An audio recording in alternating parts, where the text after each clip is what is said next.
नमस्कार मंडळी, पूर्णा किचनमध्ये तुमचं खूप खूप खूप स्वागत आहे. तर सर्वात प्रथम सर्वांना नवीन वर्षाच्या खूप खूप खूप शुभेच्छा. तर बघा, नवीन वर्ष आहे 1 तारीख आणि आज गुरुवार आहे.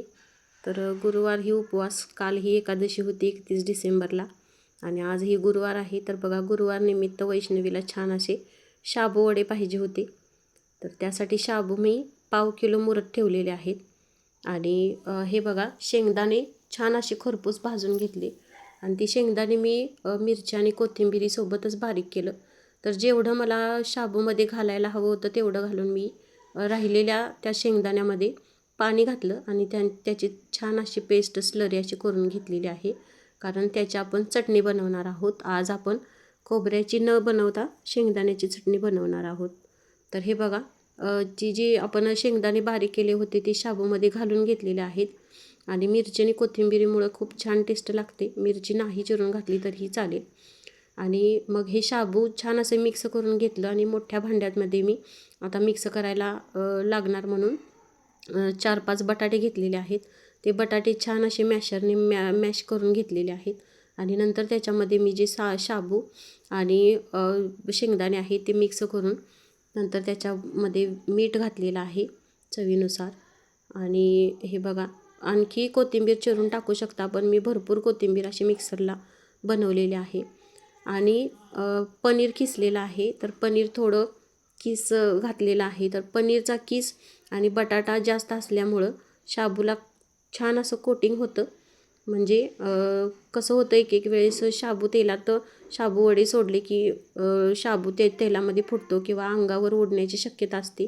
तर पनीर आणि बटाट्याचं छान असं कोटिंग झालं की मस्त कोटिंगमुळे व्यवस्थित असा शाबू वडा तयार होतो. फुटत नाही किंवा काही नाही. आणि म्हणजे मध्यम गॅसवरतीच तळून घ्या शक्यतो. आणि हे बघा, शेवटचा जो गोळा राहिला होता त्याचा मी बॉल बनवला आहे आणि त्याच्यामध्येही पनीरचा तुकडा घातलेला आहे बघा. तर मस्त मस्त हे सगळे शाबू वडे आपले थापून असे तयार आहेत. आणि नंतर हे बघा, थोडासा एक शाबू टाकून बघितला तर तेल आपलं छान असं तापलं होतं. त्याच्यामध्ये मी वडे व्यवस्थित असे सगळे तळून घेतलेले आहेत. जास्त वेळ शक्यतो तळून घ्या. फुल गॅसवरती तळून घ्यायचे नाहीत, कारण कसं होतं, वरून भाजले जातात वडे आणि आतून कच्चंच राहतं आणि ते पोटाला अपायकारक आहे. तर हे बघा, त्यासाठी आपल्याला हे छान असे खरपूस रंगावरती तुम्ही बघू शकताय, सोनेरी रंग मस्त असा आलेला आहे. तर अशा पद्धतीने मी सगळे वडे तळून घेतलेले आहेत. आणि नंतर शेवटी जो बॉल होता मस्त मस्त असा लपून बसला होता बाजूला, छान असा पनीर घातलेला, तर तो बॉल शेवटी तळून घेतलेला आहे. तर हे बघा, मस्त असे इकडं वडे करत या साईडला एक स्टीलचंच भांडं ठेवलेलं आहे, हंडी.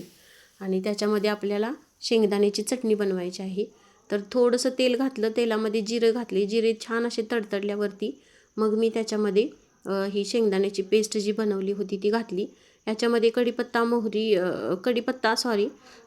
आणि मिरचीही घालू शकता. पण मी फक्त कारण मिरची शेंगदाण्यासोबतच बारीक केलेली आहे त्यामुळे मिरची मी घातलेली नाही. आणि छान अशी बघा, त्याच्यामध्ये तुम्हाला जितकी पातळ हवी तशी करून घ्या.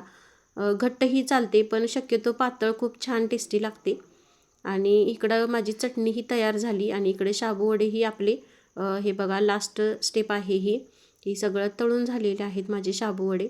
आणि शेवटी जो आपला बॉल आहे तो छान असा दडून बसला होता, हळूच घेतला आणि तेलामध्ये सोडलेला आहे बघा. तर मस्त असा पनीर असल्यामुळं तो स्पेशल असा बॉल आहे, आत पनीर घातलेला आहे म्हणून. आणि बाकीचं या वड्यांमध्येही पनीर आहेच, पनीरचा किस घातलेलाच होता आपण. तर छान असं कोटिंग झालं आहे, बघू शकताय तुम्ही, कुठंही शाबू विस्कटलेला नाही. तर ह्या अशा पद्धतीने नक्की करून पहा आणि व्हिडिओ स्किप न करता पहा. नवीन असाल तर चॅनलला सबस्क्राईब करा, लाईक शेअर सबस्क्राईब करा, कमेंट करायला विसरू नका. आणि हे बघा, तुम्हाला मी फोडून दाखवलेलं आहे, छान असा तळला आहे. आणि हे बघा, असे पोकळ एकदम शाबू वडे झालेले आहेत आपले.